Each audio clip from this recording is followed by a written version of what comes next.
સુરત શહેરની શ્રી ઉમિયા પરિવાર ટ્રસ્ટ દ્વારા જ્ઞાન કર્મ ભક્તિનો ત્રિવેણી સંગમ મહોત્સવ તેમજ સંસ્થાની રજત જયંતિ ઉજવણી ઝિયા બુડિયા ખાતે આવેલ ઉમા શૈક્ષણિક ધામમાં શિવ પૂજાની સાથે કરવામાં આવી। આ ગૌરવ મહોત્સવ બપોરે 3 વાગ્યાથી રાતના 12 વાગ્યા સુધી શિવ પૂજાની સાથે સમાપ્ત કરવામાં આવ્યું હતું। શૈક્ષણિક ઉદ્દેશ્યની સાથે સરકાર દ્વારા શ્રી ઉમિયા પરિવાર ટ્રસ્ટને સુરતને 49,000 સ્ક્વેર મીટર જમીન ફાળવવામાં આવી।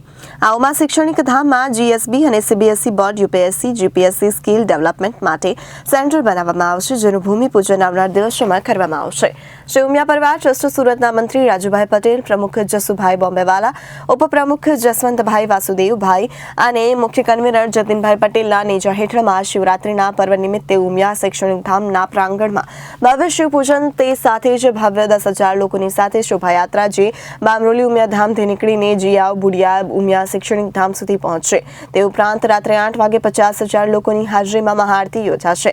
ત્યાર પછી 9 વાગે લોક ડાયરો, જેમાં ભદ્રેશ દવે, સંગીતા લાબડિયા, મહેશ ગઢવી હાજર રહ્યા હતા। તમામ ભવ્ય ગૌરવ મહોત્સવમાં 30,000થી વધુ લોકો જોડાયા હતા।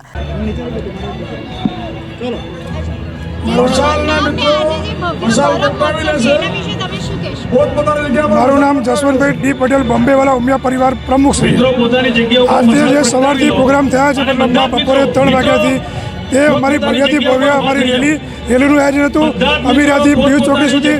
એ પછી અમારો અહીંયા 3 થી 7 પ્રોગ્રામ અમારો વિવિધ સમાજોના અમારા કૃતિઓ રજૂ કરી હતી અને અમારો 7 વાગે 7:30નો 8નો ટાઈમ છે। અમારી મહાઆરતીનું આયોજન છે। ભવ્યથી ભવ્ય અમારું આતશબાજી થશે અને 9 થી 12 સુધીનો અમારો પ્રોગ્રામ ડાયરાનો અમે લોકો આયોજન કરેલું છે। બધા મિત્રો પોતપોતાની જગ્યા પરથી ઊભા થઈ જશે।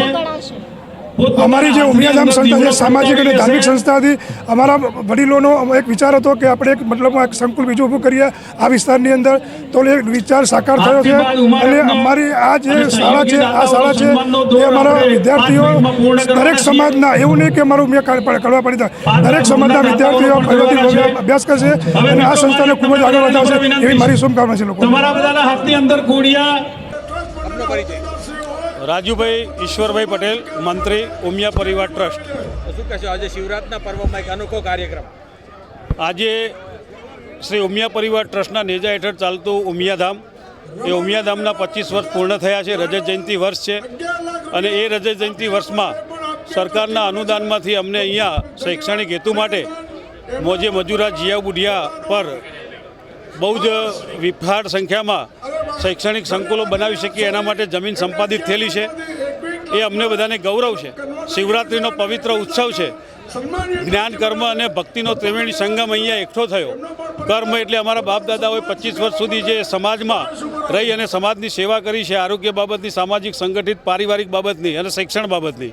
કર્મ એના અનુસંધાનમાં શારદાનું ધામ બની રહ્યું છે, એટલે શૈક્ષણિક ધામ અને ભક્તિ એટલે શિવરાત્રિ, આનો ત્રિવેણી સંગમ સમૂહ અમારે બધાનો ગૌરવ, અમારા પરિવારનું ગૌરવ, પાટીદાર પરિવારનું ગૌરવ, કડવા પાટીદાર સમાજનું ગૌરવ, એ ગૌરવના મહોત્સવ નિમિત્તે અમે બધા અહીંયા એકઠા થયા છીએ। શૈક્ષણિક ધામમાં અંદાજે કેટલા મોટું વિશાળ હશે? શૈક્ષણિક ધામ અમારું 4 ભવનમાં છે। એક આખા ભવનની અંદર કલ્ચર એક્ટિવિટી સાથેની એડમિનિસ્ટ્રેશન ઓફિસો હશે। એક ભવનની અંદર ગુજરાતી માધ્યમ, જેમાં 40 વર્ગખંડ, 10 ફોરેન્સિક લાઇબ્રેરી એમ કરીને 50 વર્ગખંડ। બીજા ભવનની અંદર ઇંગ્લિશ માધ્યમ, એમાં પણ 50 વર્ગખંડ। ત્રીજા માધ્યમની અંદર સીબીએસઈ બોર્ડ, એમાં પણ 50 વર્ગખંડ। 150 કરતાં વધારે વર્ગખંડોનું એક શૈક્ષણિક ભવન છે। 1ડા ધોરણથી 12મા ધોરણ સુધીનું ક્વોલિટેટેડ ગુણવત્તાસભર મુક્ત વાતાવરણમાં, પવિત્ર વાતાવરણમાં સંસ્કાર સાથે શિક્ષણ મેળવે એના માટેનો આ કન્સેપ્ટ છે। બાકીની જે જગ્યા છે પેલી બાજુ, રોડની પેલી બાજુ, એમાં યુસીડીસીના ક્લાસો, ક્લાસ 1, ક્લાસ 2 અધિકારી બનાવવા માટેના ટ્રેનિંગ સેન્ટરો, કુમાર છાત્રાલય, કન્યા છાત્રાલય, બેન્ક્વેટ હોલ, એકી સાથે 1500 બાળકો જમી શકે એના માટેની ભોજનની વ્યવસ્થા, આ બધી અમે વ્યવસ્થા અહીંયા ઉમા શૈક્ષણિક ધામમાં પૂરી પાડવાના છીએ। Reporter Arvind Rathod, Janadesh news, Surat.